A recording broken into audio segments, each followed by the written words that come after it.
que si tout est mis en œuvre, 3 mois suffiraient pour tendre vers la fin de la guerre. Et ces détracteurs disent aujourd'hui que 3 ans plus tard, la guerre n'est pas totalement terminée. Monsieur le Président, ce soir, que leur répondez-vous? D'accord, merci beaucoup. Et merci à tous d'être venus pour cette interview. C'est vrai, c'est ce que nous aurons souhaité, mais les choses n'ont pas été comme on le pense. Et je dis si tout est mis en œuvre. Alors, il y a plusieurs perspectives à mettre en œuvre pour pouvoir atteindre cet objectif dans ce laps de temps. Mais tout n'a pas été mis en œuvre comme on le souhaitait. Primo, l'adversité. Alors, dès que nous sommes arrivés au pouvoir, nous aurons espéré qu'on nous laisse travailler très rapidement et pouvoir avancer. Malheureusement, certaines personnes nous ont approchés et ont voulu que nous allions dans leur sens parce que leur objectif n'était pas que la guerre finisse de sitôt. Je veux parler de certaines forces étrangères qui étaient présentes sur notre sol. On a eu des débats houleux avec des diplomates venus d'ailleurs sur la question, mais personne ne voulait qu'on aille dans le sens de finir cette guerre. Nous l'avons compris à travers les messages. S'il arrivait que des gens viennent jusqu'à nous dire qu'il faut qu'on accepte qu'ils soutiennent les terroristes et nous soutenir également, ça veut dire ce que ça veut dire, c'est une guerre entretenue. Donc nous avons très vite compris, on s'est débarrassé de toutes les forces qui étaient présentes ici, que ce soit les forces françaises, les forces américaines, et nous avons compris que la lutte sera âpre. La deuxième chose aussi était nous croyions que nous avions quand même un minimum d'armes et de munitions en stock. Aujourd'hui, je peux vous dire ce que j'ai trouvé par exemple en stock. Il y avait en tout et pour tout Burkina Faso moins de 100 000 cartouches de Kalachnikov. Et les armes, nous avions à peine une centaine. Comment est-ce qu'on pouvait faire la guerre? Il fallait se rééquiper, redoter l'armée en effectifs, en armement et tout. Ce qui a fait que l'objectif de 3 mois, si ces conditions préalables étaient réunies, c'était bien possible. Mais il n'y avait rien. On n'était pas préparé à la guerre, tant sur le plan équipement que sur le plan effectif. Justement, Monsieur le Président, vous venez de le dire, hein, quand vous prenez le pouvoir, si on veut caricaturer, il y avait plus d'hommes que de munitions dans l'armée burkinabé. Et aujourd'hui, où en est-on avec le programme d'armement de cette armée-là? Et puis, quels sont les signes qu'elle est en train progressivement de monter en puissance? Très bien, je l'ai dit, je ne peux pas dépeindre toute la situation qu'il y avait, c'était catastrophique. Et comme je l'ai dit, vous pourrez enquêter. Il y a peut-être même dans cette salle des militaires qui étaient sur le front, sans armes. Ça existait dans notre armée. Donc ce sont des situations, on croyait que c'était juste, je ne dirais pas de la mauvaise foi, mais une situation incompréhensible. Pour nous, il y avait les armes et on refusait de doter. Mais quand on a été face à la réalité, très vite, on s'est résolu à chercher d'abord à armer l'effectif qui était là. Et là, ça a été la croix et la bannière. Parce que beaucoup de puissances ont refusé de nous vendre les armes. Et donc, on s'est tourné vers ceux qui avaient envie de nous vendre les armes. Très vite, on s'est équipé. On a recruté les VDP, on a pu payer tout ce qu'on voulait. Le processus, nous avons fait un plan d'équipement pour une montée en puissance. Et comme vous le constatez depuis maintenant 2 ans, les équipements commencent à rentrer. C'est toujours pas fini. Et ça continue de venir. Peut-être que dans quelques jours, vous verrez encore de nouveaux équipements qui seront présentés, qui sont principalement des équipements d'appui. Parce que d'abord, l'infanterie, il fallait l'équiper pour que chaque homme puisse avoir une arme en dotation. Ça, c'était un gros défi. Nous y sommes. On continue de recruter, comme vous le constatez. Chaque année, c'est entre 10 000 et 15 000 hommes qu'on recrute. Ça, c'est un effort considérable. Parce que, quoi qu'on dise, l'adversité est là. Et le volume de terroristes augmente. Parce que les impérialistes recrutent beaucoup de mercenaires qui viennent au Burkina Faso pour combattre. Donc il faut qu'on s'adapte à la situation. Et maintenant, nous avons notre 3e phase qui n'est plus d'acheter, mais de fabriquer nous-mêmes. Et nous sommes aussi là-dedans. Donc c'est ça la montée en puissance. Il faut bien s'équiper, mais aussi créer une industrie de défense. Ça, c'est très important. Dans quelques mois, bien quelques années, on aura ici, nos militaires vont utiliser des armes mine in Burkina. Bien sûr. Nous avons la capacité intellectuelle. Il y a de la ressource. Il suffisait juste de chercher. Et voilà, nous sommes là-dessus. Vous serez surpris. Alors, Monsieur le Président, cette guerre, est-ce que nous pouvons la gagner? Est-ce que nous allons la gagner? Nous ne pouvons que la gagner. Qu'est-ce qu'on ferait? Soyez sûrs, nous n'irons nulle part et nous allons gagner cette guerre. Je vous ai dit que la menace mue beaucoup, mais nous nous adaptons. Et la force de l'armée burkinabé, c'est que c'est l'une des armées les plus résilientes au monde. La pression que le Burkina Faso a, et je ne pense pas que sur cette terre actuellement, il y a un pays qui a cette pression. Mais nous tenons, nos hommes se battent et nous nous adaptons constamment à la menace. Et nous comprenons d'où vient la menace, comment ça se manifeste, c'est ça le plus important. Et actuellement, je peux vous rassurer que bientôt, nous parlerons d'un albinos noir qui va apparaître. Et vous verrez, ne me demandez pas de quoi il s'agit, je pense que vous comprendrez plus tard. La guerre va finir très vite. Justement, pour gagner cette guerre, vous venez de le dire, il faut des armes. Et il faut aussi des hommes, surtout des hommes déterminés. La détermination, vous le savez, c'est le game changer majeur. C'est ça qui fait la différence dans toute guerre. En ce moment, au moment où on parle, quel est exactement le moral de nos troupes sur le terrain? Vous avez très bien touché le cœur du problème, la ressource humaine, les hommes déterminés. Il ne s'agit pas juste de payer de l'équipement, il faut des hommes déterminés. Et si vous remarquez, nous sommes en train de construire une armée de qualité. Et il n'est pas rare que souvent, lorsque nous jugeons qu'un chef d'élément ou une unité a failli à sa mission, qu'on les radie et qu'on les poursuive. C'est arrivé plusieurs fois et ça continuera comme ça. Si vous êtes engagé pour être militaire, vous devez accomplir la mission parce que la mission est sacrée pour nous. Et l'autre chose, c'est que malgré la pression, malgré les défis, les hommes continuent de se battre et ils sont très résilients. Si aujourd'hui vous attrapez un soldat burkinabé et lui demandez est-ce que vous voulez que d'autres personnes viennent se battre à votre place ou viennent vous aider, ils vous diront jamais, ils préfèrent mourir. C'est à ce niveau que vous jugez leur morale. Ils sont prêts, toujours prêts, malgré la situation. Peu importe la bataille qu'on perdra, on va toujours maintenir le terrain. C'est ça qui est très important dans le mental des soldats. Donc le moral est au top. Les gens n'espéraient pas être à ce niveau d'équipement, ils y sont, donc ils se donnent à fond. Et moi, je ne peux que féliciter et remercier tous ceux qui se battent. C'est très important. Alors, Monsieur le Président, dans votre argumentaire, vous parlez d'une guerre qui prend différentes formes, qui mue. On se pose toujours cette question 10 ans après, qui attaque le Burkina Faso? Ce n'est pas du terrorisme seulement. C'est une guerre pour s'accaparer de nos richesses et nous empêcher de nous développer. Je l'ai une fois développé lors d'un discours, je pense.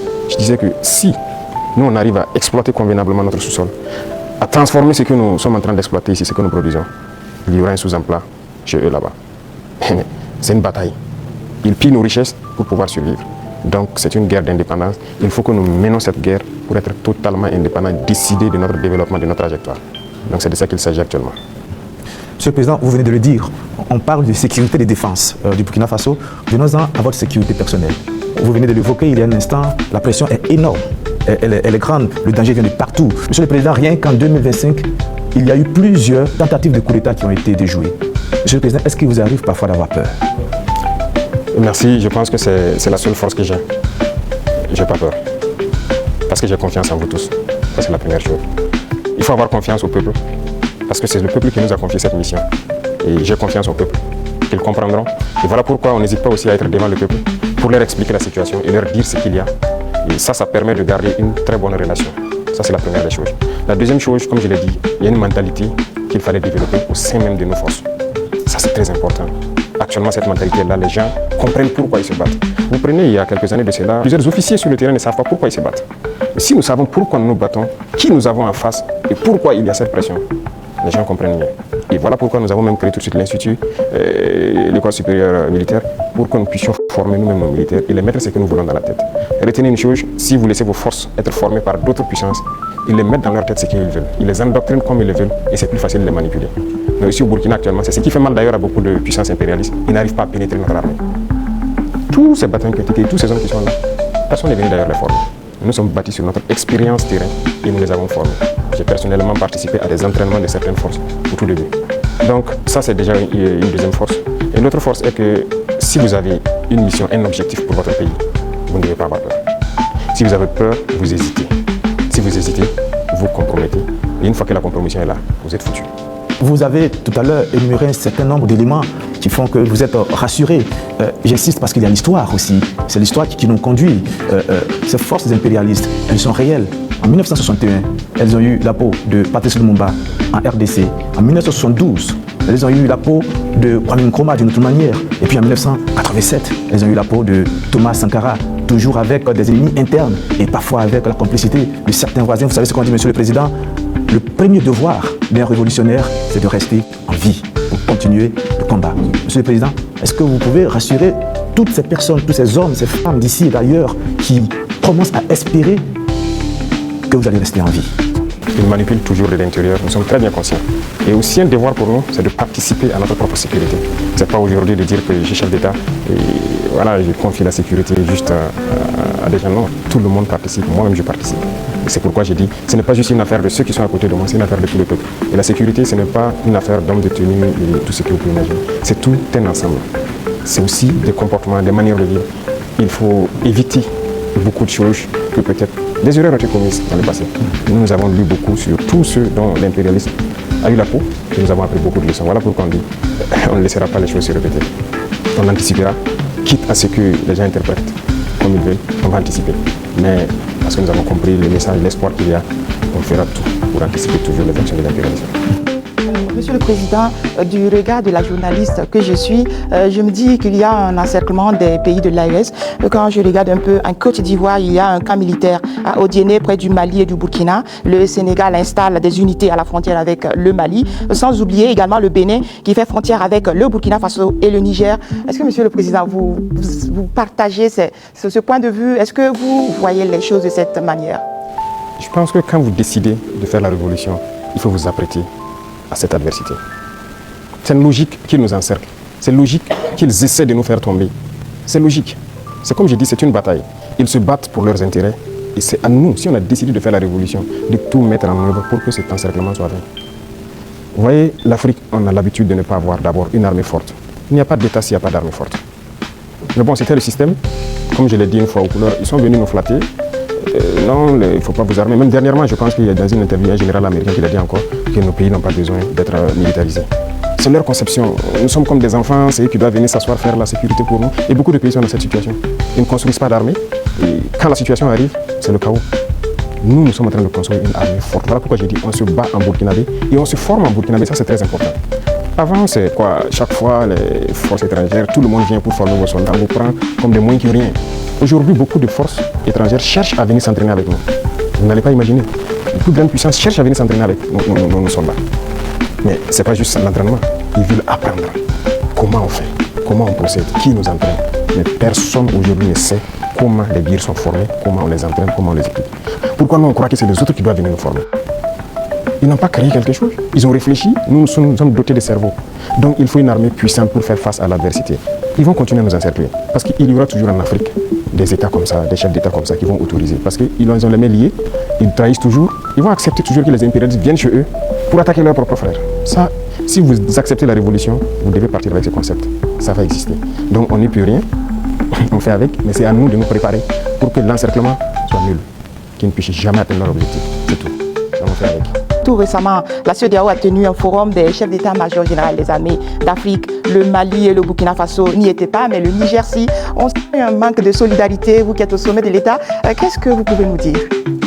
Bon, pas un manque de solidarité. Retenez que c'est une confédération, ce n'est pas une fédération. Sur certains aspects, on fait beaucoup de choses, en tout cas en tandem, mais dans la charte, il est dit que les pays peuvent décider des relations et de ce qu'ils peuvent faire. On ne peut pas dire à tel pays de ne pas collaborer avec tel pays, non. On n'est pas à cette étape d'abord. On est en train de consolider la confédération sur les aspects, un bon nombre d'aspects de développement, de défense et de diplomatie. Et après, on va passer à la fédération. Ce sont des étapes.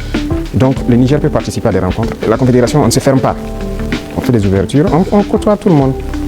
Nous sommes très panafricanistes. On est vraiment ouverts à l'intégration de tout ce qu'il y a, mais avec des principes. D'accord. Comme il s'agit de défense et de sécurité, on vous laisse une dernière question. Mais la question que je vais poser, pardonnez-moi, ne fait pas partie de la défense ni de la sécurité, mais de vos relations avec nous, les médias. Monsieur le Président, est-ce que vous avez un problème particulier avec les médias, donc avec nous les journalistes? Je dis cela parce qu'on a l'impression qu'il y a eu un malentendu. Je parle des médias nationaux, pas des médias internationaux, dont certains sont tombés dans la poubelle depuis un certain moment, c'est un fait, et pas des médias nationaux. On a l'impression qu'il y a eu un malentendu au début, et il y a quelque chose, un brouillard comme ça qui est là. Comment vous analysez la situation, Monsieur le Président? Vous savez que je ne suis pas hypocrite. Il y a eu un malentendu. Il y a eu un brouillard au début, mais aujourd'hui, je dois dire que je félicite beaucoup de médias pour leur travail professionnel. Il faut éviter de suivre le travail de l'impérialisme. Certes, beaucoup parmi vous ont été formés par eux. C'est ça, vous avez été à l'école du blanc, comme on aime le dire. C'est eux qui vous ont formé au journalisme.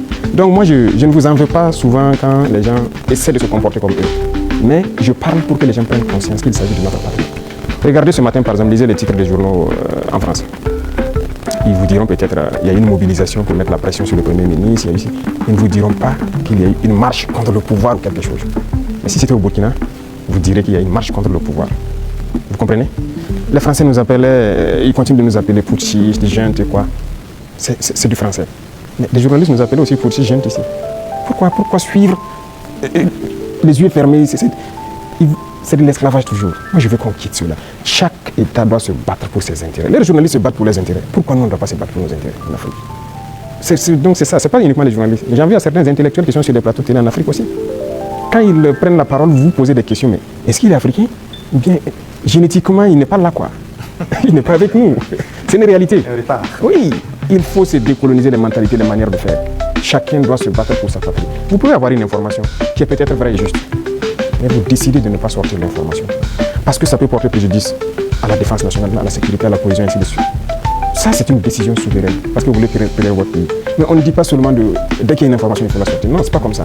Et très souvent, les journalistes, comme on aime le dire, le train qui vient à l'heure, ça ne les intéresse pas. C'est le train qui est en retard. Vous savez, Monsieur le Président, donc vous nous comprenez de temps en temps. Ah oui, mais il faut éviter ça. Moi, je veux que vous intéressez le train qui vient à l'heure. D'accord, je voudrais vous laisser avec une phrase qui la devise d'un grand club européen, c'est celle-là. Notre maillot peut être tacheté de sang, de boue et de sueur, mais jamais de honte. C'est tout ce que je vous souhaite, Monsieur le Président. Merci grandement. Nous abordons donc le volet politique et société de cet entretien et nous recevons pour cela Mathieu Somda de Radio Burkina et Colette Kombari de la télévision Impact TV.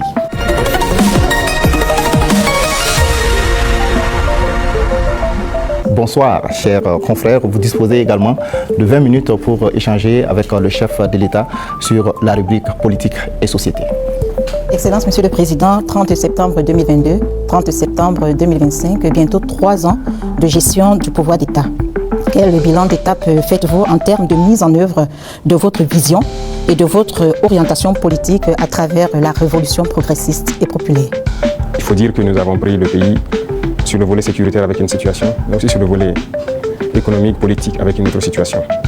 Retenez qu'il y avait beaucoup de réformes à faire. Tellement de réformes qu'on ne pouvait pas les énumérer en un coup. Et donc, nous avions une idéologie que nous avons commencé à mettre en œuvre, la révolution, jusqu'en avril dernier où on l'a proclamé officiellement. Et qui dit révolution, il s'agit de révolutionner tous les domaines de notre vie. Parce qu'on ne peut pas continuer à faire la même chose qui se passait et espérer avoir un autre résultat. Si nous étions dans la continuité, je pense que c'est mieux qu'on laissait les politiciens continuer leurs choses, mais nous avons voulu rompre. Et la rupture nécessite beaucoup d'engagement. Dieu merci, le peuple a compris, les gens ont compris qu'il fallait rompre. Que ce soit en termes de comportement, de pratique, que ce soit en termes de gouvernance, que ce soit en termes d'économie, de commerce et tout ce qui va avec. Et tous les jours, je peux vous dire qu'on continue de découvrir. Parce que le système qui était en place, et moi j'aime caricaturer pour dire que c'est comme un gros nœud que nous avons trouvé. Quand vous défaites un autre apparaît. Quand vous défaites un autre apparaît. Donc il y avait beaucoup de maux dans notre société que nous sommes actuellement en train de résoudre. Et Dieu merci, je peux dire que plusieurs choses ont été lancées. Et le bilan, pour moi en tout cas, c'est satisfaisant, même si je pense qu'on peut faire encore plus d'efforts. Voilà. Et si vous souhaitez, domaine par domaine, vous pourrez me poser des questions, parce qu'il y a beaucoup de choses qui ont été entamées. Excellence, la révolution populaire progressiste, il y a eu des explications certes, mais les Burkinabés veulent davantage comprendre quel est le contenu de cette révolution. Le contenu exact, comme je l'ai dit une fois, je ne le dirai pas. Si vous permettez à tout le monde de connaître les détails de ce que vous voulez faire, on peut anticiper sur votre action. Mais nous avons dépeint voilà, les gros points pour que les gens puissent comprendre où nous allons. Alors, si vous remarquez, dans le modèle même de gouvernance, la lutte contre la corruption et la bonne gouvernance, il y a d'abord l'exemple que les gouvernants doivent donner. Et comme je dis, vous ne pouvez pas être là, une catégorie de Burkinabés, parce qu'on vous a confié des postes. Vous, c'est le choix entre les bons whisky et les bons champagnes. Pendant que des femmes meurent en allant chercher l'eau à la rivière, elles se noient pour quelque chose, ce n'est pas possible. Donc il y a cette idéologie-là qu'il faut avoir pour pouvoir avoir une société de justice. Tout le monde doit pouvoir avoir accès, par exemple, à l'eau potable. Vous ne pouvez pas, vous, manger comme vous voulez, faire le choix des repas et jeter ce que vous voulez à la poubelle, pendant que d'autres ne peuvent pas avoir un seul repas. C'est ce qui nous a amené à lancer des initiatives dans l'agriculture, par exemple. Parce que notre population est en majorité agricole. Mais pendant longtemps, on se rend compte qu'ils sont délaissés. Ce n'est pas nos terres qui sont pauvres, ce n'est pas qu'ils n'ont pas la capacité de travailler. Mais il fallait leur donner aussi ce souffle-là, ce qui nous a amené à créer des initiatives. Aujourd'hui, je pense que le plus important pour moi, lorsque vous rentrez dans les campagnes et que vous posez des questions aux cultivateurs, il peut vous dire que franchement, voilà, ils se sentent bien maintenant. Ils cultivent, il a de quoi se nourrir, et le surplus, il le revend généralement à la Sonagès qui paye, qui fait un stock de sécurité. Et lorsque dans certaines zones ou dans certaines périodes, il y a des soucis, ils le ressortent et le vendent à prix bien subventionné, accessible de tous. Donc ça, c'est très important. L'idéologie de révolutionner beaucoup de domaines, quand on prend le domaine même des finances publiques, alors on est en train de digitaliser beaucoup de paramètres, avec beaucoup de difficultés parce que les gens n'aiment pas ça. Bientôt, par exemple, on va lancer la facture électronique. Déjà, quand on a émis l'idée, beaucoup de grands opérateurs sont opposés à cela. Pourquoi ils ne veulent pas la transparence? Parce qu'on a habitué les gens à la tricherie, à voler. C'est comme une norme. C'est ce qui est installé, donc il faut changer tout ça. Sur le plan des infrastructures et beaucoup de choses, le domaine des marchés publics et tout ce qui va, c'était d'ailleurs le domaine le plus corrompu. Voilà, vous êtes un entrepreneur, vous venez nous voir, on vous donne le marché, vous surfacturez, et après on se donne quelque chose à l'arrière. C'est ça la règle d'or. Et donc quand quelqu'un même vient avec cette idée, vous êtes exclu d'office. On ne vous permet pas. Et si on laissait continuer dans cela, je ne pense pas qu'on puisse s'en sortir. On ne pourrait pas payer des armes, parce que, comme je l'ai dit, si vous ne faites pas des économies d'échelle, vous ne pouvez pas vous équiper. Vous ne trouverez pas une seule banque dans le monde où vous partirez prendre un prêt pour payer des armes. Ça n'existe pas. C'est avec vos fonds propres que vous pouvez vous équiper. En tout cas, nous, on n'a pas eu cette occasion. Et si quelqu'un connaît, peut-être qu'on est preneur. Et tout ce qu'on est en train d'acquérir, c'est, je vous ai dit une fois le montant, Ce sont des milliards de dollars. Comment on fait? Où on a puisé l'argent? Cet argent était là. Il fallait assainir le domaine des finances, le commerce et tout ce qui va avec. Et le fonctionnement de nos sociétés d'État, vous avez pu remarquer cette année les résultats de 2024 qui sont au-delà. 2025 est encore meilleur que 2024. Je prends le domaine des hydrocarbures où dès 2023, nous avons fait d'énormes progrès. Avant, c'était des subventions de l'État. Ça veut dire qu'on collectait encore des impôts pour subventionner la société, pour payer le surplus, le manque à gagner et tout ça. Mais maintenant, la société n'est plus dans cette situation. On a épongé toutes les dettes de la société et elle commence à faire des marges. C'est parce qu'il y avait la corruption dans le milieu. Donc il y a tellement de situations, je ne peux pas tout citer. Et donc il faut révolutionner ce domaine aussi par la digitalisation et tout ce qui va avec. L'administration, en gros, tout est en train d'être digitalisé pour que les gens n'aient plus accès à l'argent liquide qui circule et que les choses soient transparentes. Vous qui demandez le service, vous savez à quoi ça correspond et vous savez où votre argent part.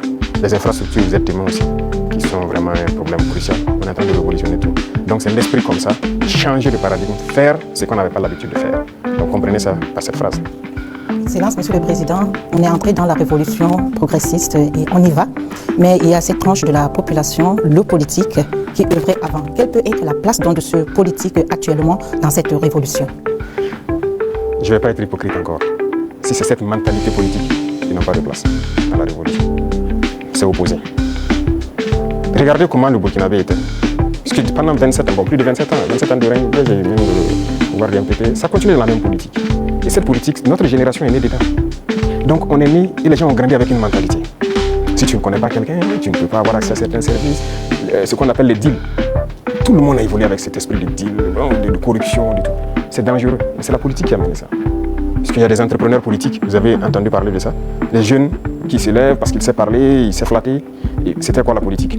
C'est quoi la politique en Afrique? Il faut dire la vérité.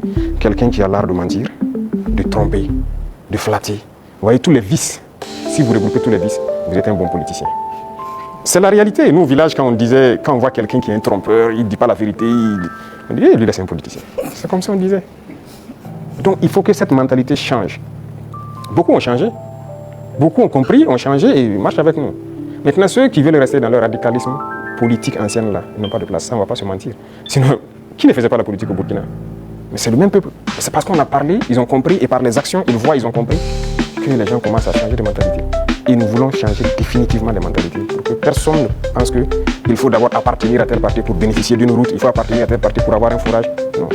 Tout le monde au Burkina doit bénéficier des bienfaits de la nature du Burkina et du travail du gouvernement. Donc la politique, moi je disais que la manière de la faire, ça divise. Et ça donne des avantages particuliers à un groupe, et l'autre groupe n'a pas d'avantages. Non, il faut qu'on arrête ça. Donc beaucoup ont changé, beaucoup... Il y en a qui sont dans des postes de responsabilité. On nous interpelle même, non, lui là il a milité dans tel parti. Je dis aux gens, non, on n'est pas là pour diviser. On est là pour unir. Tant que la personne a compris et veut faire le travail comme on le veut, on le met. Comme il y en a aussi qu'on a responsabilisé à des postes, et 2 mois, 3 mois, vous avez vu qu'on les a cherchés. Parce que s'il vient et qu'il continue de vouloir faire la même chose qu'il faisait, on va te chercher et on va te punir. Donc c'est un changement de mentalité que nous voulons. Tous ceux qui changeront de mentalité sont les bienvenus dans le bateau. Mais si vous voulez continuer à fonctionner comme la politique ancienne, vous n'avez pas de place dans la révolution. Excellence, vous l'avez dit plusieurs fois, il faut de l'ordre et de la discipline pour le développement du FASO. Le recyclage des jeunes a déjà commencé. Comment enrôler les autres couches de la société? Voilà, très bien. Ce programme, c'est un vaste programme que nous n'avons pas voulu détailler. Mais j'en ai parlé une fois lors d'un de mes entretiens, qu'il y a un vaste programme en cours. Il faut commencer. En fait, les jeunes, c'est bien, mais ce n'est même pas eux notre cible, ce sont les plus petits. Les plus petits, c'est eux notre cible. Après la mort de Sankara, vous avez suivi, on a cherché tous les travailleurs des garderies. Certains même sont décédés, malheureusement. Mais les garderies se sont fermées. C'est le privé peut-être qui se débrouille, qui ouvre quelques maternelles et tout. Et bon, l'école est devenue autre chose. Vous savez, si vous voulez une société qui va être combative et compétitive demain, il faut miser sur les enfants. Aujourd'hui, moi j'ai séparé les 2 ministères pour que le ministère de l'enseignement de base prenne en compte ce volet. Vous voyez, on a lancé dans le concours normaux beaucoup de recrutement pour l'encadrement de la petite enfance. Mais on vient de lancer encore de manière exceptionnelle ceux qui ont déjà été formés, qu'on veut recruter pour que cette année on commence un certain programme. C'est eux la cible et on va y arriver.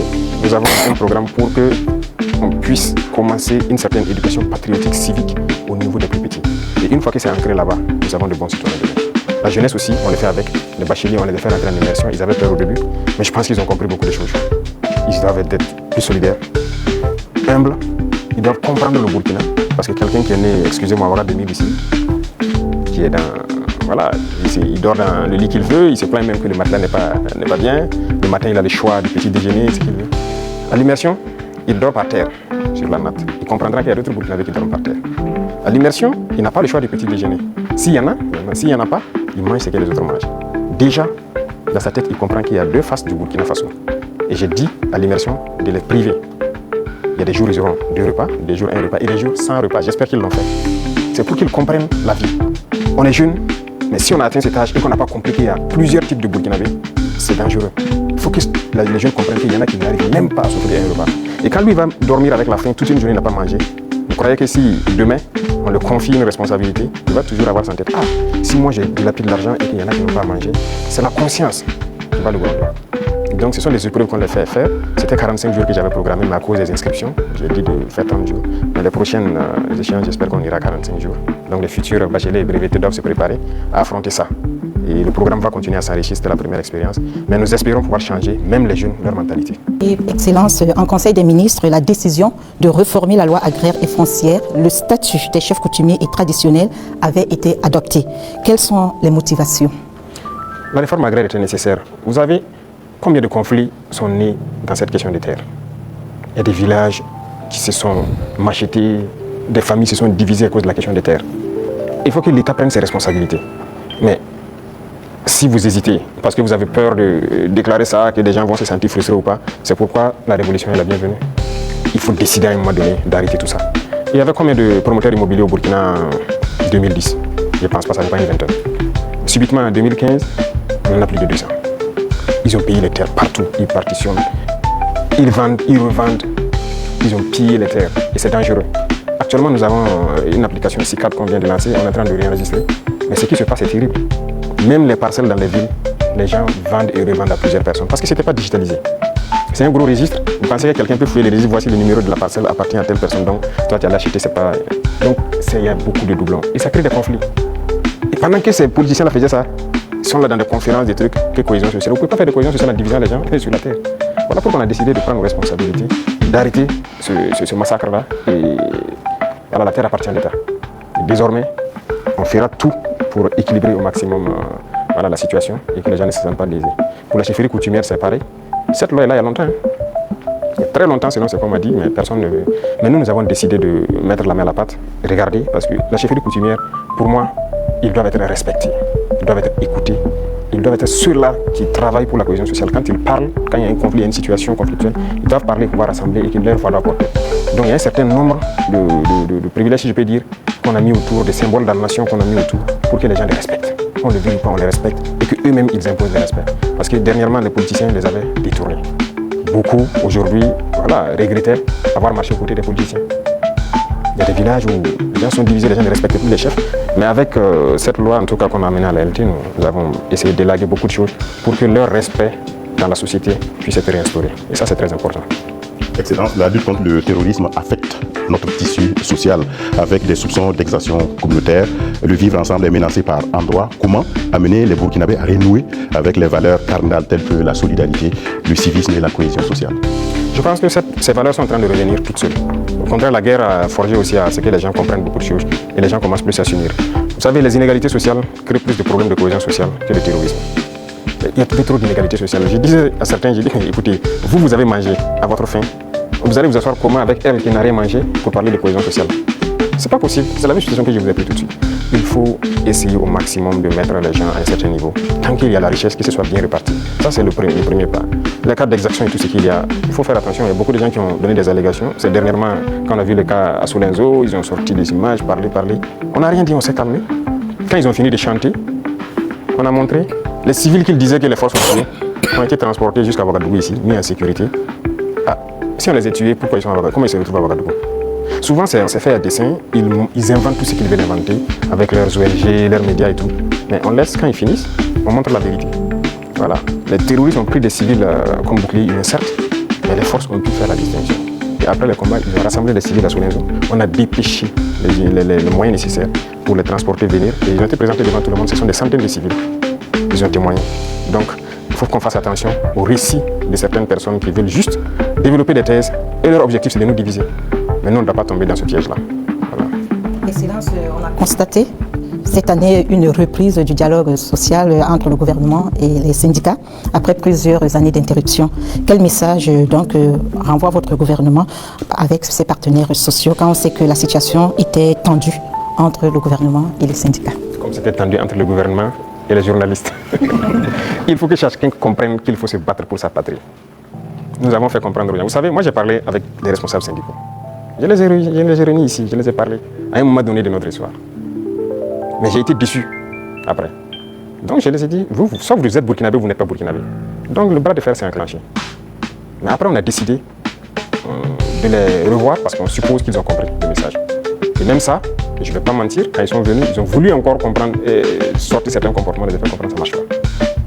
Le pays est en guerre, il faut tout faire pour le pays.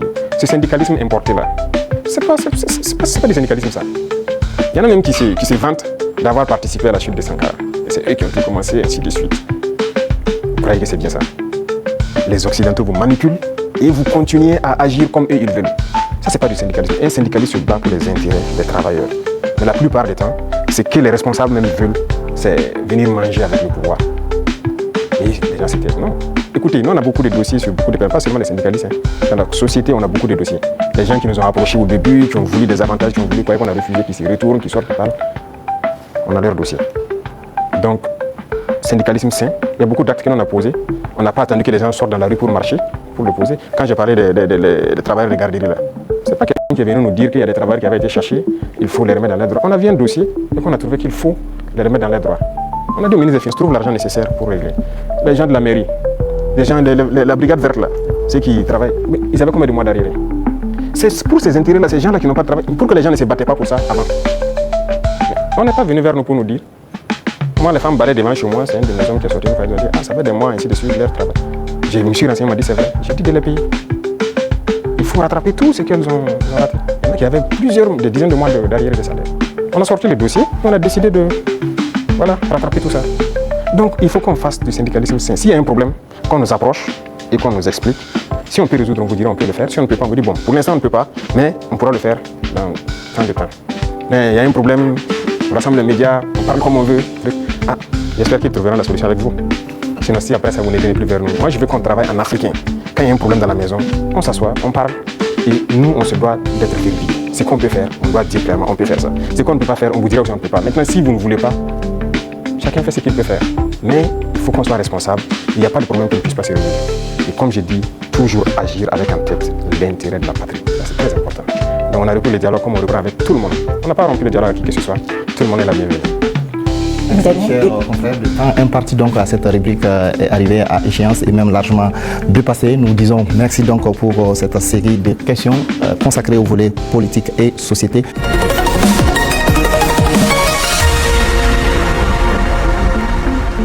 Monsieur le Président, les préoccupations relatives à l'économie et au développement sont portées par Soumaïla Rabo de Savane Média et Jean-Marie Toé des éditions Sidoya. Bonsoir, chers confrères. Vous disposez également de 20 minutes pour vous adresser au chef de l'État. Bonsoir, M. Sayon. Monsieur le Président, malgré la crise sécuritaire et la conjoncture internationale, l'économie burkinabé se porte bien, avec 1,5 de progrès sur le taux de croissance économique en 2024. On sait que l'amélioration de la situation sécuritaire y est pour beaucoup, mais aussi l'agriculture et le secteur des services. Qu'est-ce qui est fait par le gouvernement dans l'immédiat pour permettre à l'économie nationale de continuer sur cette lancée? D'accord, merci. Je vois que ce sont des chiffres macroéconomiques et nous sommes au courant et on fait le point constamment avec le ministre des Finances. Il y a des efforts qui sont faits. C'est vrai qu'il y a des zones qui ont été sécurisées qui nous permettent de produire et donc la production agricole a beaucoup grimpé, ce qui permet une transformation au niveau des petites unités que nous avons, mais aussi de l'exportation pour les excédents de certains produits, donc ça contribue beaucoup à la balance commerciale. Il y a aussi la question même de l'exploitation minière. Donc il y a un certain nombre de mines qui avaient arrêté l'exploitation, si vous vous souvenez, d'autres en 2020, d'autres en 2018 même, mais qui ont repris aussi. Et tout ça, ça contribue donc à cette croissance-là.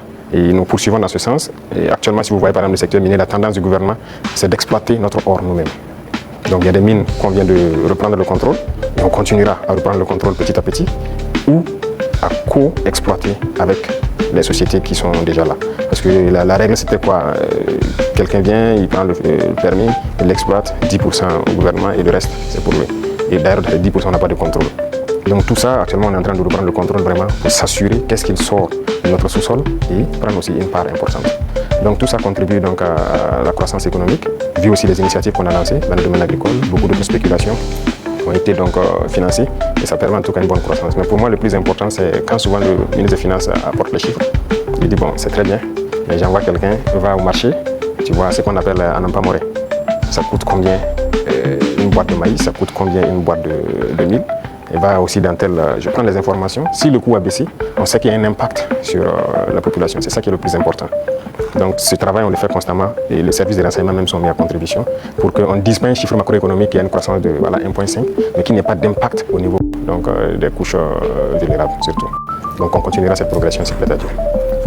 Monsieur le Président, si la volonté c'est de soulager davantage le panier de la ménagère et améliorer le pouvoir d'achat du consommateur, peut-être faut regarder du côté de la SONABI, la Société nationale burkinabé d'hydrocarbures, que vous avez trouvé déficitaire en fin 2022 et qui est aujourd'hui pratiquement sur liquide, parce que c'est la championne des sociétés d'État. C'est la moitié des bénéfices de 2024 réalisés par les sociétés d'État. Est-ce qu'il ne faut pas maintenant diminuer le prix du carburant? D'accord, merci. Je pense que c'est une question que les gens peuvent se poser.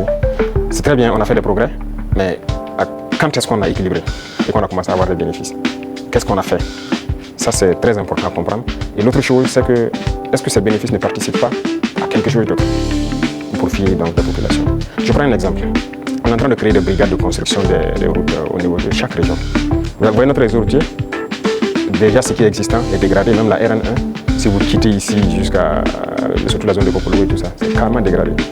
Ça veut dire qu'on a un besoin important d'investissement donc, dans le secteur des infrastructures routières. Et la SONABI doit participer beaucoup. Je viens de leur confier cette nouvelle mission parce que le carburant qui va ravitailler les différentes brigades, même le bitume et tout ça, la SONABI va devoir s'en charger. Si on baisse, le rythme va baisser. Mais vous voulez qu'on aille vite ou pas? Et il y a aussi une question de, je ne dirais pas de comparaison. Vous voyez, le carburant se retrouve moins cher au Burkina que certains pays côtiers. Nous, on part chercher le carburant là-bas, on fait le transport jusqu'au Burkina, mais c'est moins cher par rapport à ces pays. Vous pouvez expliquer ça? Si on doit monter à leur niveau, on fera beaucoup de marches. Et là même, je peux vous dire qu'on pourra bitumer beaucoup plus de routes qu'on le pense. Mais on garde toujours comme ça parce qu'on veut aller vite. Aujourd'hui, vraiment, il faut remercier le peuple et les amis du Burkina Faso. Beaucoup de gens contribuent par exemple la façon Mebo pour embellir les villes, pour faire les routes et tout ça. Mais à un moment donné, le gouvernement aussi, d'abord, a commencé par financer. On va devoir financer pour que le rythme continue. Donc c'est une symbiose entre nous et le peuple. Et je pense que s'ils comprennent l'effort qu'on fait, là où leur argent part, les gens doivent comprendre qu'on peut rester sur cette ligne. Quand on atteindra un objectif donné, on va pouvoir baisser, ça c'est logique. Personne ne va être riche et vouloir que ses enfants vivent dans la misère, si je peux dire ainsi. Donc les richesses seront partagées, mais nous avons du retard et on doit rattraper le retard. Tout de suite, par exemple, je vous disais qu'on ne peut pas continuer à payer l'équipement militaire, il faut qu'on produise. Et pour produire, vous avez besoin de construire des usines. Vous n'irez pas quelque part demander un prêt pour construire une usine de ce genre ou quoi. Non, personne ne va vous donner ça. Même les équipements qui constituent même l'usine, personne même ne va vous vendre. Donc ça, c'est à l'interne. Il y a beaucoup de choses qu'on fait. On ne vous donnera pas de prêt pour ça. Et regardez tous ces équipements de façon merveilleuse. Quoi. C'est combien de milliards? Ce n'est pas le prêt de quelqu'un. C'est l'argent du contribuable. Donc ce sont des choses, nous-mêmes, on a souhaité pour aller vite. Vous croyez que si j'avais un prêt de 200 milliards en 2023, moi j'équipais tout le Burkina Faso en 2023. Mais personne ne veut vous donner des prêts sur ce volet-là. Donc finalement, c'est l'argent du peuple qui équipe le peuple. Donc il y a beaucoup de domaines, on le fait nous-mêmes. Donc ça a besoin d'un minimum de sacrifice. Quand on va atteindre le niveau, ne soyez pas surpris. Dès qu'on se sentira que voilà, on peut le faire, on va le faire. Leur Excellence, dans le secteur des infrastructures, avec l'ONBA, Faso Mebo, tout comme dans les industries avec Faso Kosam, les usines de tomates, la SM Sosiko, les mines, l'État est de plus en plus présent. Est-ce que l'État n'est pas en train de se substituer au privé? Ah, ça c'est une très bonne question. Alors, il faut faire un choix. Ça c'est une chose. L'autre chose, il ne faut pas voir ça comme ça. Le privé a toujours des domaines d'activité. Mais il faut avoir cette capacité de s'adapter. Il y a des choses qui doivent revenir à l'État. Mais c'était donné au privé, pourquoi? Bon, nous, on n'a pas d'élection à financer, on n'a pas de compte à ouvrir ailleurs pour sécuriser quoi que ce soit. Ça ne nous intéresse pas tout ça. Donc ça fait que nos rapports avec le privé sont de plus en plus sains. Chacun fait ce qu'il doit faire, paye ses impôts qu'il doit payer. Et nous le disons chaque fois de s'adapter. Quand on prend le secteur minier, moi j'ai rassemblé les opérateurs, je les ai dit, investissez dans les mines. Beaucoup n'ont pas compris. Il y a un en tout cas qui a commencé à investir. Et je pense que dernièrement, je l'ai reçu, il m'a dit moi je l'ai ouvert les yeux, qu'il ne savait pas qu'il y avait l'argent là-bas. Pour lui, c'est l'import-export. Il dit l'import-export, vous ne faites que sortir nos devises. Et le peuple ne travaille pas. Ça, c'est un exemple. Donc, il est en train de se muter un peu. Ouais, le ministre de l'Agriculture, vous vous souvenez, il a fait des sessions à Bobo, il a rassemblé les opérateurs économiques quand on voulait lancer les bagrés pôles et tout ça, la relance de l'activité, l'offensive. Mais je peux vous dire aujourd'hui, personne n'a investi. J'ai dit d'accord, j'ai fait faire le point de bilan de l'offensive, puisque nous sommes en 2025. Le ministre, et la part que le privé devait prendre pour investir dans nos pôles de croissance, je lui ai demandé quels sont les privés qui ont pu investir dans la terre et tout ça. Il dit personne. C'est ceux qui étaient déjà dedans les produits de semences et trucs. On a d'ailleurs encouragé les coopératives, ceux qui ont continué. Mais les grands opérateurs, je lui ai dit oui, il n'y a personne. Il dit d'accord, très bien. Ne soyez pas surpris que demain je dise personne ne prendra de l'argent pour amener à l'extérieur pour payer des revenus. Vous investissez pour cultiver des riz. Il faut savoir se limiter. Il faut savoir s'adapter à l'idéologie de ceux qui dirigent. Donc le secteur privé aura toujours quelque chose à faire. Mais il faut s'adapter au contexte. Parce que si on laisse tout aux mains du privé, il n'y aura pas de pays. C'est ce qui était déjà là. Quand on prend le CCVA, lequel d'entre vous n'a pas de véhicule qu'on contrôle? Vous osez prendre votre véhicule et rouler sans visite contrôle technique? La police va vous arrêter. La police, c'est qui? C'est le peuple qui paye, c'est ceux qui sont mandatés pour faire cette police par le peuple. Si la police doit contrôler des véhicules pour vous obliger à prendre la visite technique, et cette structure appartient à une privée, a été privatisée. De l'argent, je dirais gratuit, privatisé. Vous trouvez ça normal? La Sociéco, c'était privatisé. Beaucoup de sociétés sont privatisées.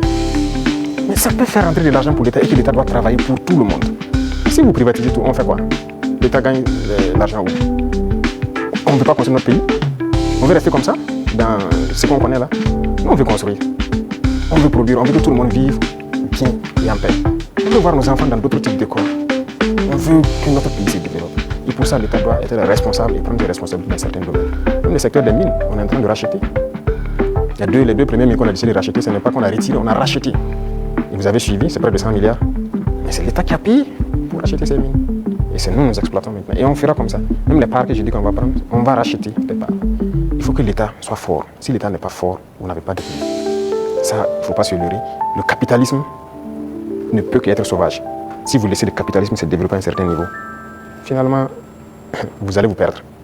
Vous, si vous faites une industrie tout de suite pour fabriquer je ne sais pas quoi, vous voulez faire du profit. Au début, vous pouvez mettre une usine qui emploie peut-être 500 personnes. Et au fur et à mesure, vous robotisez. Finalement, votre usine, vous n'avez que 10 personnes devant un ordinateur qui travaille. Les 490 sont au chômage. Non, on est contre ce système. On régule aussi. Certes, digitalisé, mais une certaine robotisation, on est contre. Donc, on a une idéologie qu'on va dérouler au fur et à mesure. Mais il faut que les gens s'adaptent à l'idéologie. C'est pour le bien-être de tout le monde. Sinon, on va se retrouver dans des situations très inconfortables. Monsieur le Président, est-ce que ça veut dire que vous attaquez à l'économie de marché, qui est enseignée aujourd'hui en sciences économiques et avec lequel les systèmes, les jeunes économistes grandissent? Parce qu'aujourd'hui, l'État vend du yaourt à travers Faso Kossab. Vous avez annoncé les Faso-Yard. On se demande quand vous allez ouvrir les premières boutiques. Tout ça, vous prenez progressivement la place du privé. On ne sait pas quand ça va s'arrêter. D'abord, j'ai dit au ministre de l'enseignement supérieur de me changer. D'abord, la carte universitaire a changé, mais le curriculum a changé tout. Pourquoi on doit forcément apprendre leur manière de faire l'économie? On n'est pas en mesure de créer. Est-ce que c'est Dieu qui est descendu, encore comme j'aime le dire, créer, asseoir des gens, créer l'école? Ce sont des gens qui ont inventé, qui ont créé des concepts et qui ont créé l'école. Ce sont les êtres humains qui ont créé l'école. Donc qui ont mis des programmes ainsi de suite.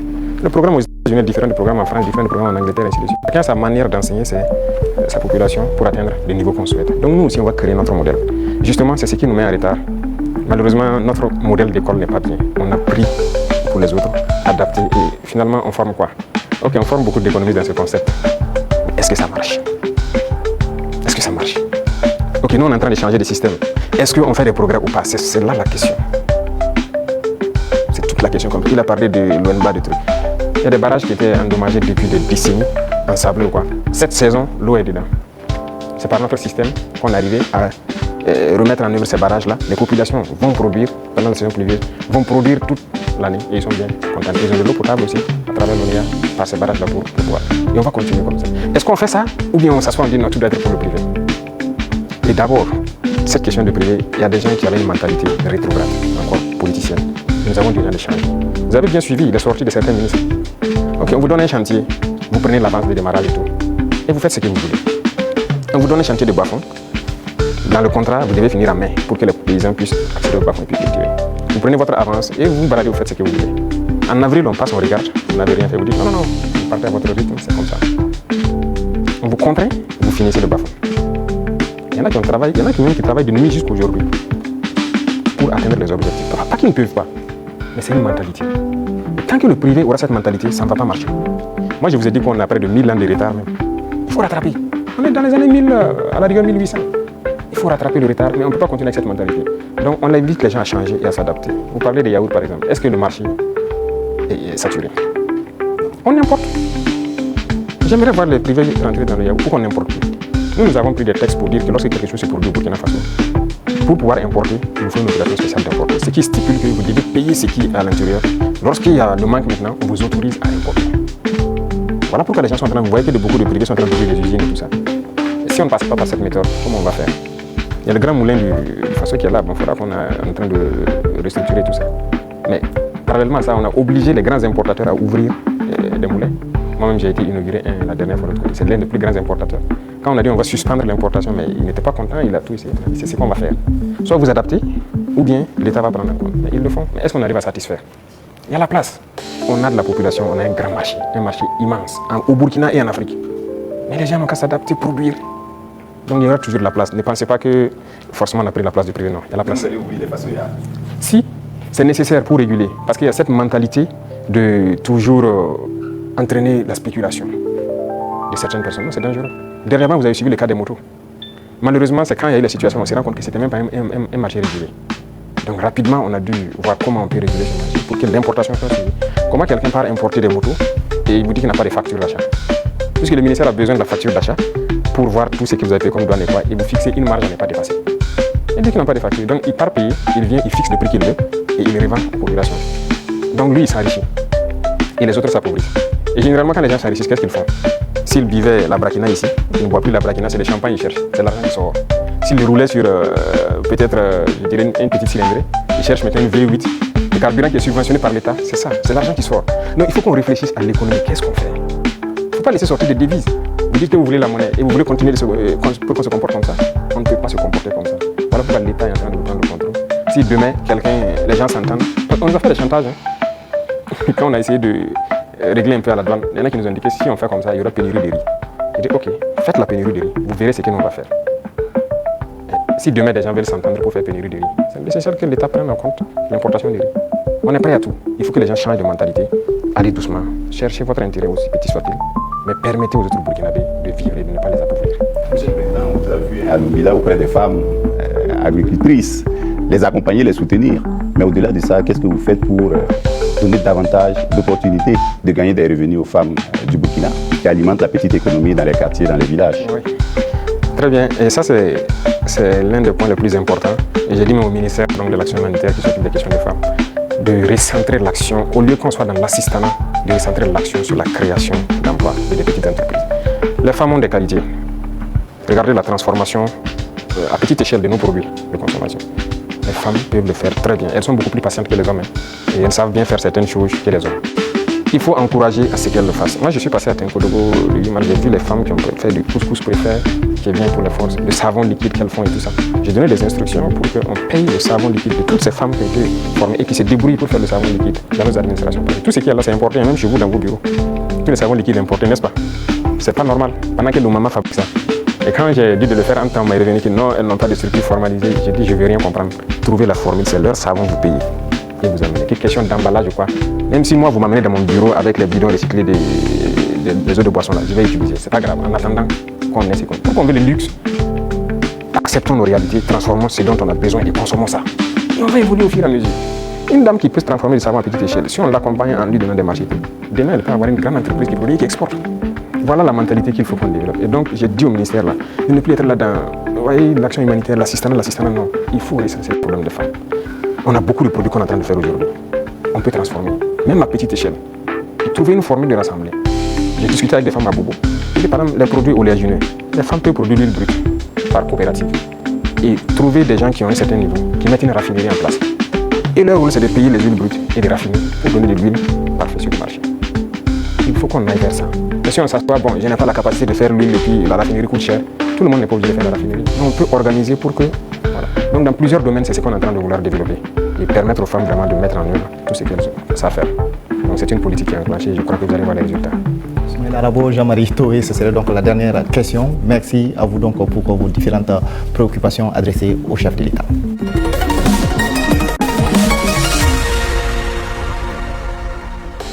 Excellence, nous accueillons à présent Sekou Tangara de la télévision Africable et Abdou Zouré de Faso 7. Ils vont échanger avec vous sur des sujets en lien avec la diplomatie et l'AES. Bonsoir, chers confrères. Alors, vous disposez pour ce volet de 15 minutes. Merci Sagnon. Monsieur le Président, l'Alliance des États du Sahel a 2 ans. Comment est-ce qu'elle se porte aujourd'hui? Quel est son état de santé? Merci. Je dirais que l'évaluation de l'état de santé, c'est à travers la population qu'on peut le sentir. Et à travers la population, je pense qu'elle se porte bien. Parce que l'AES n'appartient pas aux dirigeants, l'AES appartient au peuple. Et les peuples ont adhéré. Ça fait que c'est exceptionnel ce qui se passe. L'AES a pu unir, rapprocher les peuples. Et c'est ça le plus important. Donc on rend grâce à Dieu. C'est un enfant de 2 ans. On a l'impression que la tête est là, les pieds aussi. Mais Monsieur le Président, on a l'impression que les bras ne sont pas encore là. On parle d'agence d'exécution, de maître d'ouvrage. Il était question de transformer l'autorité du Lutako-Mouvement en agence d'exécution. À quand est-ce que les populations de l'AES pourront voir ces projets de développement, les projets structurants au bénéfice des populations?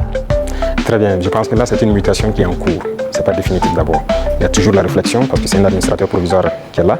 Et il faut réfléchir comment on peut la rendre effective en agence d'exécution. Donc c'est une réflexion qui progresse toujours. Parce qu'il ne faut pas faire les erreurs de reconduire les mêmes institutions. Si on se calque sur les mêmes institutions qui ont échoué, ça ne va pas marcher. Et quel type de projet on veut faire pour la population? Qu'est-ce que la LG faisait et qu'est-ce que nous on veut maintenant? La routine, c'est quoi pour certaines agences d'exécution? C'est de voir les bailleurs de fonds, réunir les financements pour des projets. Mais ça veut dire des prêts pour les populations. Est-ce que c'est ce que nous voulons? Je ne pense pas. Nous partons d'une question endogène. Et si on dit endogénéité, voilà pourquoi la banque d'investissement, si vous remarquez, le prélèvement est fait pour qu'on puisse ravitailler la banque d'investissement. Il faut que si nous voulons qu'elle fonctionne, que si elle a besoin de faire des projets dans l'espace, que la banque puisse a priori financer. Mais si c'est pour constituer une agence et repartir chez les mêmes impérialistes pour aller se mettre à prêter l'argent pour certains projets, peut-être qu'ils n'ont même pas la même vision que nous, c'est pas évident. Donc la réflexion est toujours en cours, ce n'est pas définitif. Monsieur le Président, l'AES c'est aussi la lutte contre le terrorisme. Aujourd'hui, où en sommes-nous avec la force conjointe et quelles sont les actions fondamentales qui ont été posées sur le terrain? Alors, la force conjointe, nous avons fait l'architecture comme vous avez pu le voir. Le poste de commandement est installé à Niamey et actuellement il s'agit d'équipement des premières unités. Par exemple, le Burkina Faso, le premier bataillon est prêt et les équipements aussi de ce bataillon sont là. Et nous sommes en train de former le deuxième bataillon qui peut-être dans 2 mois comme ça seront prêts. Et chaque pays, le concept est que chaque pays commande des équipements. On a arrêté un format d'équipement que chaque bataillon doit avoir. Donc il faut les commander pour qu'on puisse les armer. Et comme je l'ai dit, jusque-là, on ne fabrique pas certains équipements. On est obligé de commander. Et vous voyez comment le monde est fou. Tout le monde prépare la guerre. Vous pouvez commander aujourd'hui un équipement, on vous donne 4 mois, 6 mois, 8 mois, souvent même des années. Donc on est obligé de faire avec. Et qui dit force conjointe, ça demande une communication importante. Et donc vous comprenez toute la logistique en termes de transmission qu'il y a derrière. Il faut que ce soit parfait. Donc voilà pourquoi on ne précipite pas les choses. Déjà, il y a beaucoup d'opérations qui se mènent de façon conjointe. Donc c'est déjà le levier de la force. Peu importe la situation qui se passe entre le monde du Niger ou du côté du Mali, nos forces arrivent à déjà coordonner pour travailler. C'est ça le plus important. Quand on regarde, pour rester sur la force conjointe, quand on regarde la photographie de l'AES, la Confédération est entourée par des pays avec lesquels souvent il y a des frictions diplomatiques. C'est-à-dire quand on prend le Niger, il y a des frictions avec le Bénin, le Mali, il y a des frictions avec l'Algérie, le Burkina, même si on ne le dit pas, des petites frictions souvent avec la Côte d'Ivoire. Comment transformer justement ces frictions diplomatiques en opportunités opérationnelles pour lutter contre le terrorisme, Monsieur le Président? C'est ce que j'ai dit. Vous voyez, c'est autour de l'AES. Si nous connaissons la menace qu'il y a autour de nous, l'opportunité, la seule opportunité à saisir, c'est de développer des armées très fortes et d'essayer de nous développer. C'est la seule opportunité. Sinon, l'adversité, on va toujours l'avoir. C'est pas comme ce que vous avez cité, c'est réel. C'est réel. Mais qu'est-ce qu'on peut bien faire? Le problème en Afrique, très souvent, ce sont les dirigeants. Ces frictions diplomatiques. C'est pas entre, moi, je n'aime même pas dire les frictions entre les États. Il n'y a pas de friction entre les 2 pays ou quoi. Il y a friction entre les dirigeants des pays. Est-ce qu'entre armées de l'AES et ces pays-là, ça coopère, ça se renseigne, il y a la collaboration? Bon, pour certains cas, je ne sais pas, mais je prends par exemple le cas de... Même avec le Bénin, nous, on n'a pas les mêmes approches en termes de terrorisme. Je prends le cas du Bénin. Moi, avant d'aller à Moscou la dernière fois, en mai, un jour j'étais là, il y avait une menace qui planait sur un détachement au Bénin. Mais eux, les militaires n'attendent pas de monter au niveau politique ou quoi que ce soit pour certaines choses. Ils ont contacté nos forces à l'Est, ils ont confirmé en tout cas la menace, ils ont demandé si on pouvait faire quelque chose. Moi j'étais encore là, c'était un samedi, je me souviens. J'ai ordonné à nos appareils d'aller survoler et voir ce qui se passe parce qu'ils ont intercepté les communications de regroupement. Effectivement, les drones sont arrivés à la frontière, ils ont vu que les terroristes se regroupaient pas loin de leur base. On a frappé et on a avorté l'attaque. C'est pas une fois, c'est pas deux fois. Vous voyez, les forces coopèrent. C'est ça l'esprit militaire. Un bon militaire, la menace d'abord, il y a une menace commune. Mais maintenant, c'est souvent au niveau, comme je l'ai dit, au niveau des dirigeants, beaucoup n'ont pas compris. Ils sont là dans des guerres inutiles, mais le plus important, la menace est commune. Si quelqu'un croit qu'il peut se soustraire de la menace, il se trompe. Donc on coopère. Les militaires coopèrent. Vous avez dû voir, par exemple, nous et les dirigeants ivoiriens, il ne faut pas se mentir, ça ne va pas. Mais vous avez dû voir nos militaires, très souvent même qui se retrouvent, qui s'assoient ensemble à la frontière, qui causent. Voilà, ça fait partie. C'est l'occasion de parler des 6 éléments du Dara. Où est-ce qu'on en est? On a entendu les autorités lors d'une conférence de presse, ils en ont parlé. Au niveau du Burkina Faso, comment est-ce que ça se passe? Qu'est-ce qu'ils ont dit? Ils ont franchi la frontière, ils ont été interpellés. Ils sont là. D'accord. Chaque fois que quelqu'un franchit la frontière, il rentre, mène des actions. Que ceux-ci, ce sont des civils, généralement, ceux qui rentrent, qui posent des questions, qui font des enquêtes. Ça, c'est de l'espionnage, en fait. Donc, c'est logique qu'on les arrête et qu'on les entende. C'est comme avant ça, il y avait des gendarmes qui avaient franchi en armes. C'est arrivé 2 fois, il y avait 6 et 2 entre-temps. On les avait arrêtés, on les avait amenés jusqu'à Ouagadougou avec les armes, on les a auditionnés. Mais un jour, le ministre de la Défense m'a dit que son homologue l'a appelé et qu'il a dit si on peut les libérer. J'ai fait les services de renseignement et j'ai dit non, écoutez, s'ils ne sont pas rentrés avec une mauvaise intention et tout, fraternité d'armes et tout ça, il faut les libérer. Le même jour, ils ont été libérés. Et nous aussi, nous espérions que les Ivoiriens, il y a des civils burkinabés en prison, qu'ils les libèrent. Malheureusement, c'est 2 ou 3 jours après, on apprend le décès de notre frère en prison. Et les autres qui sont en prison sont toujours en prison. Et même ce sont des civils, des commerçants. Écoutez, ça c'est pas de la bonne collaboration. Donc, pour les 6 éléments, on attend. On n'a rien reçu d'abord comme approche ou quoi que ce soit. Pourtant, le porte-parole du gouvernement ivoirien a indiqué qu'ils espèrent, qu'ils privilégiaient la voie du dialogue avec le Burkina Faso.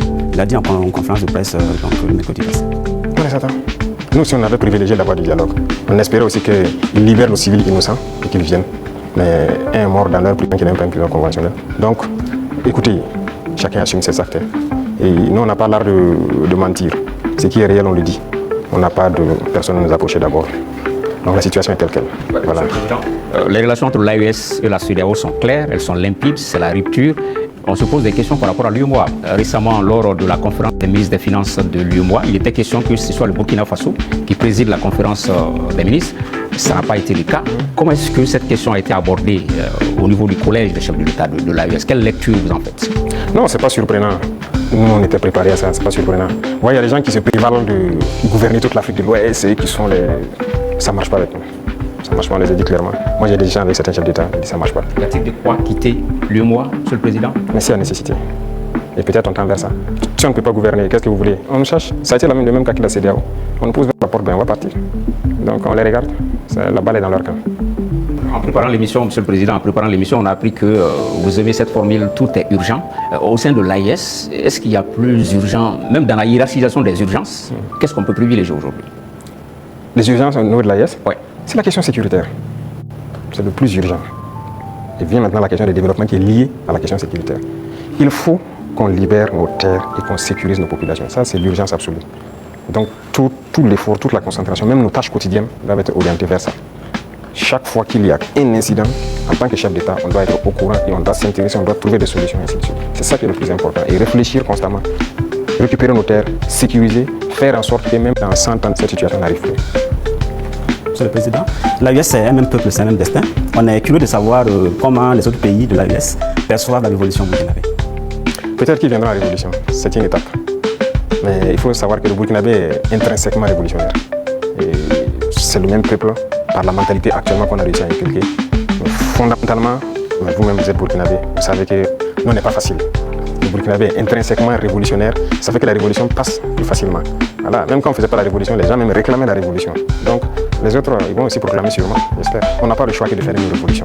Sinon tout autre concept ne marchera pas. Voilà, il faut révolutionner. Merci donc à vous pour ces différentes questions relatives donc à la diplomatie et à l'AES.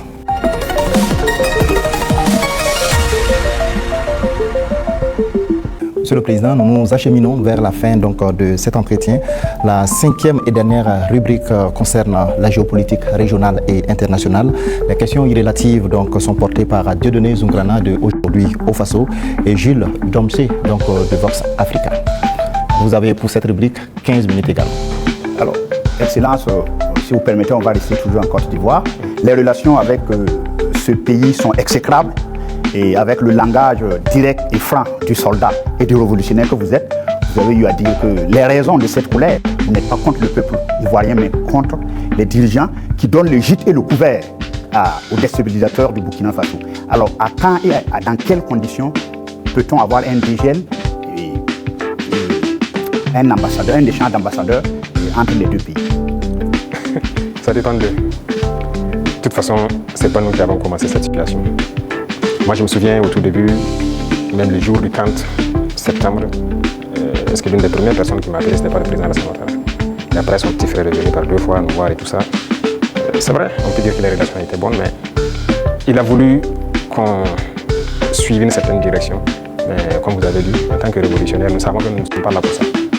Nous étions là pour la révolution. Et la révolution, c'est une rupture. On ne peut pas suivre une certaine politique. Et donc, petit à petit, les relations ont commencé à ne pas aller. Et comme vous l'avez constaté, tous ceux qui ont voulu peut-être certains privilèges, quoi que ce soit, n'ont pas eu, se sont mis à se mettre contre nous, se sont déployés là-bas, sont entretenus, sécurisés et tout. On sait de quoi on parle, parce qu'ils savent aussi de quoi on parle, pour agir contre nous. Il n'y a pas quelqu'un qui a quitté la Côte d'Ivoire et qui était venu ici en son temps. Nous avons observé ça pendant près de 2 ans. On les a parlé plusieurs fois. Ils nous ont dit non, il faut qu'on passe par les règles de l'art, il faut que la justice émette des mandats et tout ça. On a fait tout. Ils ne répondent pas. Ça ne marche pas. J'embraye avec la question de mon confrère pour rester sur la Côte d'Ivoire. Comme vous le savez très bien, la Côte d'Ivoire a une élection présidentielle cette année, dans quelques mois. Est-ce que c'est quelque chose qui vous intéresse? Ça nous intéresse d'autant plus qu'on a beaucoup de compatriotes en Côte d'Ivoire quand même. Et on craint qu'il y ait des violences.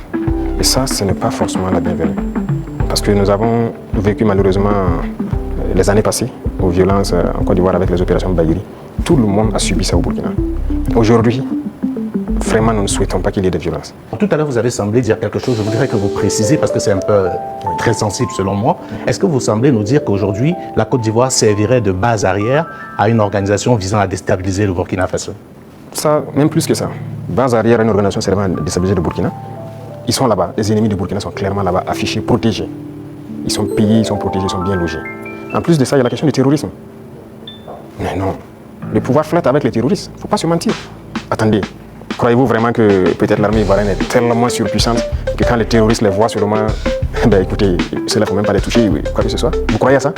Ils sont tellement plus puissants que les 3 armées de l'AES. C'est faux. Il y a un pacte de non-agression. Et quand il y a un pacte de non-agression, vous devenez une base arrière. Et tout ça, ça m'inquiète justement. Si ce pays, il y a des crises, le pays sera attaqué par les terroristes. Parce que s'ils ne gagnent plus ce qu'ils gagnent, le pays sera attaqué. Ce pays va sombrer. C'est un danger. C'est pourquoi j'ai passé le temps à dire au chef d'État, on ne pactise pas avec les terroristes. Voilà. Alors, Monsieur le Président, qu'est-ce que vous répondez à ceux qui disent bon, la géopolitique quand même avec la Côte d'Ivoire, ce pays voisin, qui abrite la plus grande diaspora burkinabé, alors que bon, vos contempteurs vous accusent de pratiquer la diplomatie de muscle avec ce pays, au détriment justement de nos Paweto qui sont là-bas. Qu'est-ce que vous leur répondez? Écoutez, qui le dit? Nous sommes burkinabés, c'est ce que nous savons. Et nous avons décidé de faire une révolution, on va la faire. Maintenant, celui qui embarque dedans embarque. Nous ne pouvons pas être dans une révolution et vouloir faire un autre modèle de diplomatie. Je vous ai dit la diplomatie mensongère et tout ce qu'il y a. On n'est pas prêt à être dans ce sillon-là. S'il y a quelque chose qui ne va pas, qu'on ait le courage de vous dire ça ne va pas. Il ne faut pas faire de l'hypocrisie. Généralement, les gens devant les micros et tout ça, non, tout va bien, c'est ça, on est en train de... C'est faux, ça ne va pas bien. Il faut avoir le courage de le dire, il faut qu'on s'asseye, qu'on parle et qu'on se dise la vérité. Et si les gens ne veulent pas ça, parce que juste dans leur tête, bon, il faut que ces gars-là quittent, parce qu'on ne veut pas de révolution en Afrique de l'Ouest.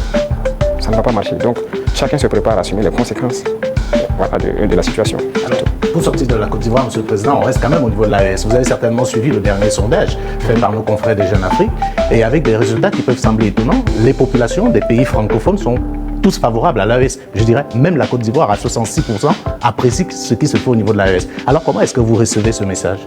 Ah bon? Je n'ai même pas pu suivre ça, parce que moi je ne suis plus ces médias.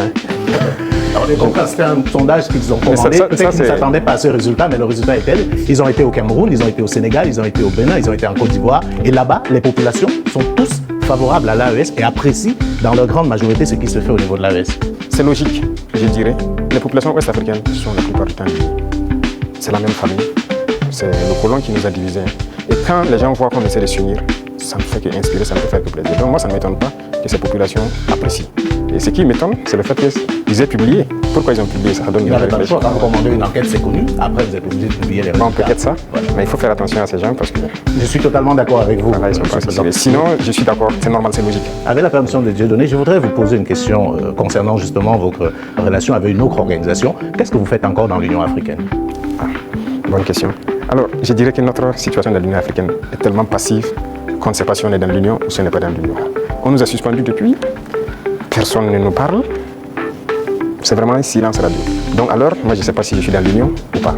Mais il ne faudrait pas marquer le coup en posant aussi un acte historique, comme cela a été le cas avec la CEDEAO, en claquant la porte à une institution qui visiblement ne sert pas à grand-chose. J'ai eu à discuter avec un diplomate de cette organisation. Et après, nous avons vu qu'ils ont nommé un médiateur, le président burundais, qui devrait même venir ici la semaine passée, je pense, mais après il y a eu question d'agenda avec nous. Et on l'attend, on veut l'écouter d'abord, parce que nous-mêmes nous voulons savoir pourquoi ils se comportent comme ça. Parce qu'on ne peut pas prendre une décision sans savoir leur motivation. Pourquoi ils ont décidé de nous exclure? Pourquoi ils se comportent comme ça avec nous? Si on a leur motivation, là si on quitte, on pourra expliquer à nos peuples, voilà ce qu'ils ont dit, voilà les raisons. Et donc on décide de quitter. C'est la même chose que la CEDEAO. On a quitté, mais si on nous demande pourquoi on a quitté, on peut vous expliquer. Mais aujourd'hui, si on quitte l'Union et qu'on nous demande, nous-mêmes nous ne savons pas pourquoi ils nous ont suspendus. Pourquoi ils se comportent comme ça? Certes, ils ont dit qu'on est anticonstitutionnel, mais au jour d'aujourd'hui, je pense que... Monsieur le Président, vous pouvez aussi quitter parce que vous estimez que c'est une organisation qui travaille contre les intérêts de l'Afrique. Je ne pense pas que l'Union africaine peut être dans une posture révolutionnaire comme celle que vous menez. Non.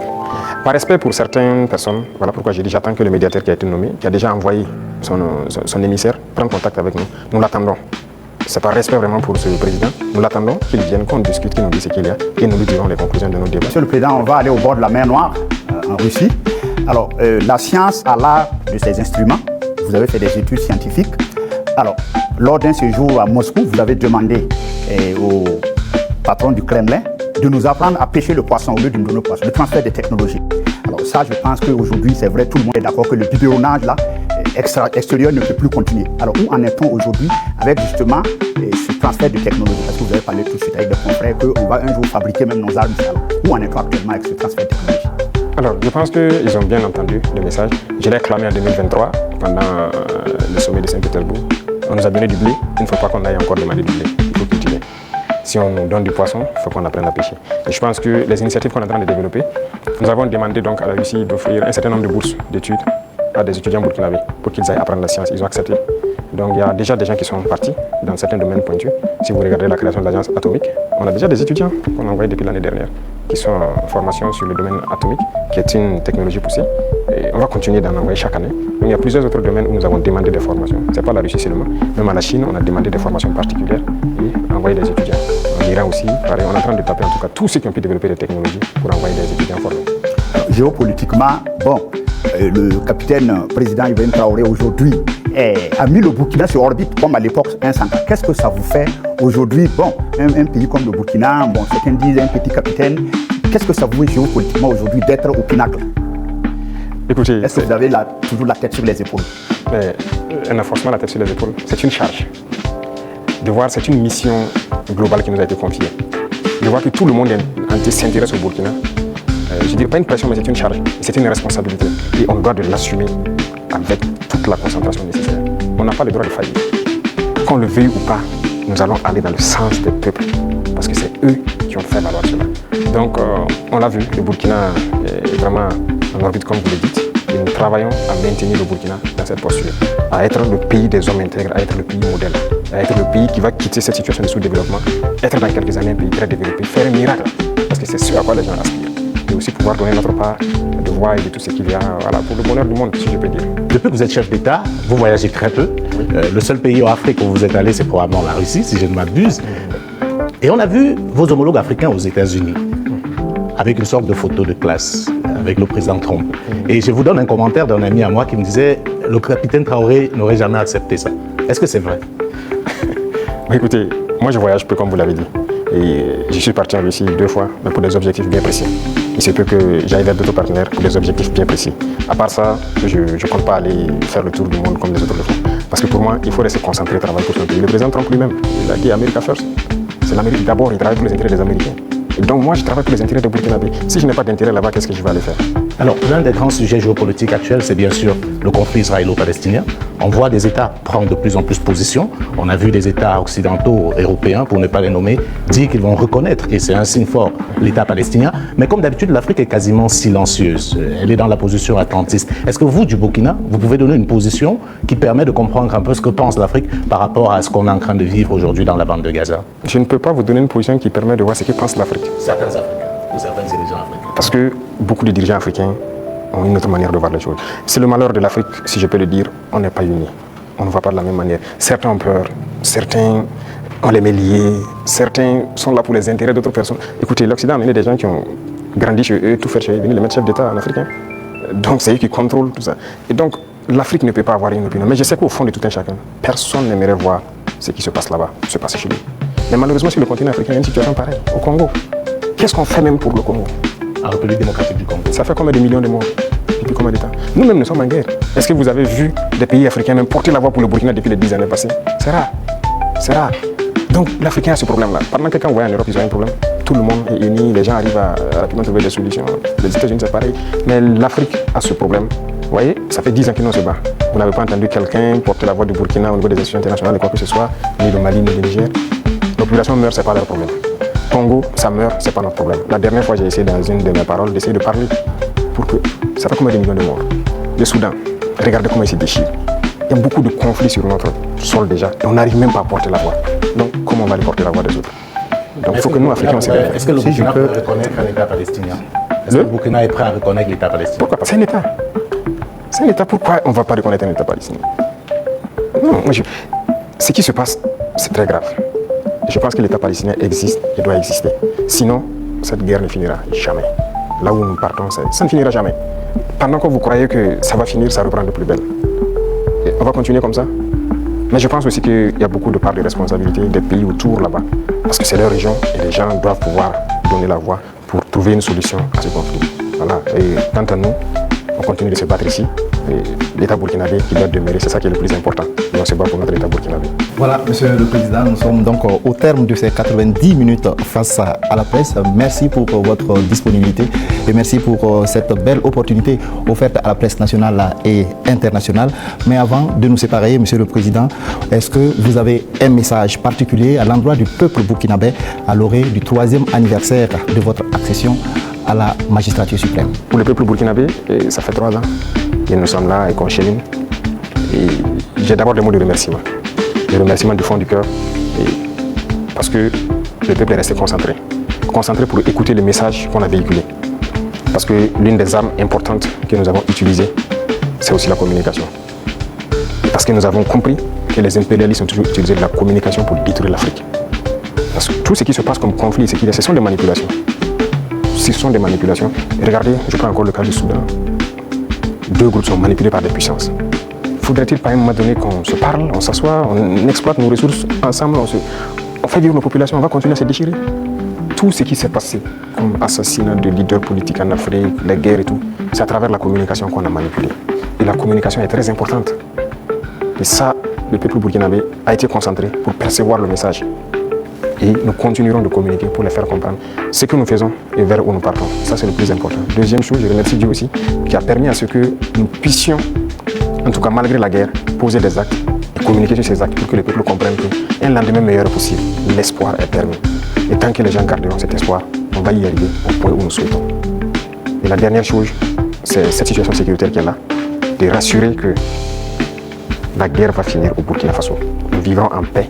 Nous ferons ce que nous avons à faire de nos richesses et nous allons nous développer. Ça, c'est une certitude. Le rêve que nous avons pour le Burkina Faso, nous allons l'accomplir. Nous continuerons les derniers bastions importants du terrorisme, nous allons continuer à les conquérir, comme ce qu'on a pu faire en 2025 avec cette grande vallée qui était un gros réservoir économique pour les terroristes que nous avons récupéré. Il y a plusieurs autres endroits où leur paillage terroriste continue et tout pour les ravitailler. Nous allons récupérer toutes ces zones et l'espoir est permis. Donc, bon courage à tout le monde, restez concentrés, résilients et on continuera à se parler. C'est ça le plus important. Une fois qu'on se parle, on se comprend et on avance. Merci. Merci, Monsieur le Président.